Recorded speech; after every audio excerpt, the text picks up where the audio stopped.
Hey, it's Cynthia Morris here with something very special for all of the people in the world who may have been shut down or shut out or left out or told they were too much or not enough.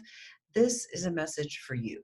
I went to visit my family and we were down cleaning out the basement and I found this.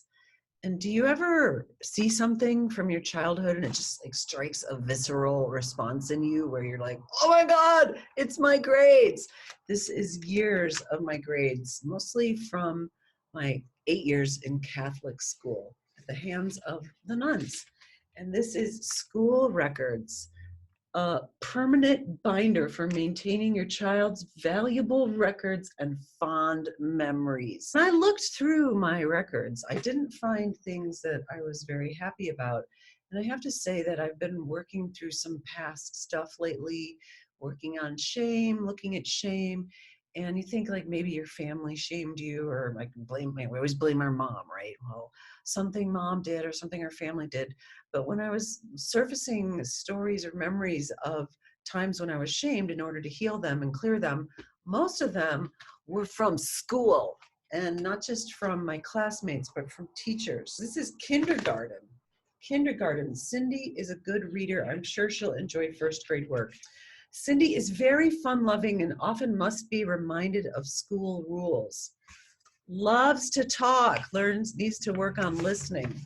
I was going through the grades and I was kind of, like happy when I saw things like, well, yeah, like I got a good grade in art and reading and spelling, and those were my strong points. But then I find like this teacher report of unsatisfactory conduct at age 9, which is when girls start to be shut down by their teachers, right? Grade 3, Sister Matthias said that I was restless and inattentive, inclined to mischief. It says annoys others and whispers too much. Loves to talk. So this was sent home to me, and along with the back of the report card is the personal development. So things like treats people with respect, by being courteous. No, I got basically a demerit on that. Works well independently. No, all demerits. Shows acceptable behavior in the classroom. No. Shows initiative. No. Okay, well, this kind of got me riled up. Like, who the hell are you to tell me who I am and how I am?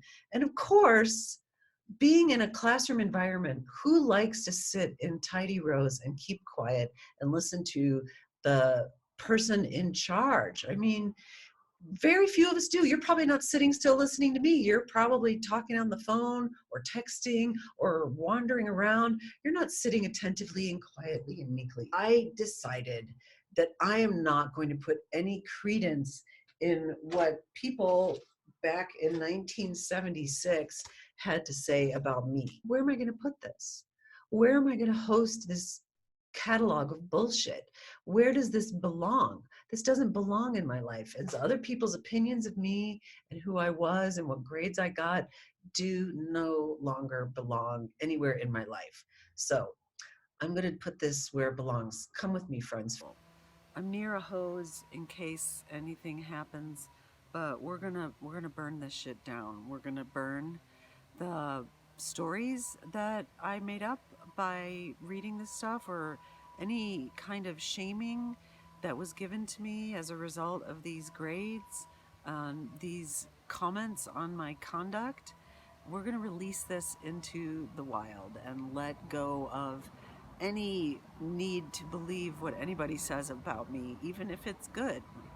Whatever you think about me, that's your business. It's none of mine. So I send this back to the nuns and the teachers who thought it was their job to put us in our place in this way.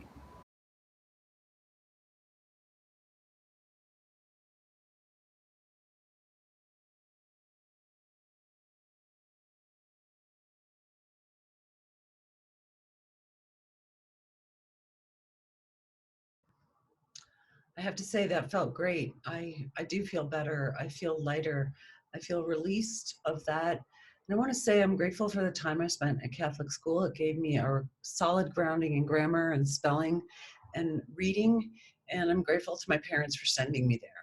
It also gave me a solid suspicion in organized religion and a disinclination to listen to authority. So that makes sense. I'm here as a reclusive solopreneur working from home where no one can tell me that I talk too much or that I'm bothering others. Also found my grade card from my first year of high school in there.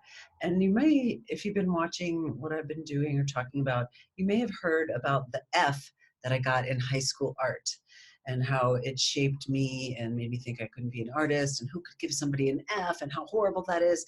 Well, I found evidence that I did not get an F in high school art. So it's interesting to see how we create stories around these things that are happening in our lives or that happened so long ago and make stuff up about it. And what does that mean? Apologies for lying or telling a mistruth. I'm grateful that I found my grades so that I can correct my error. I didn't get an F, I got a D.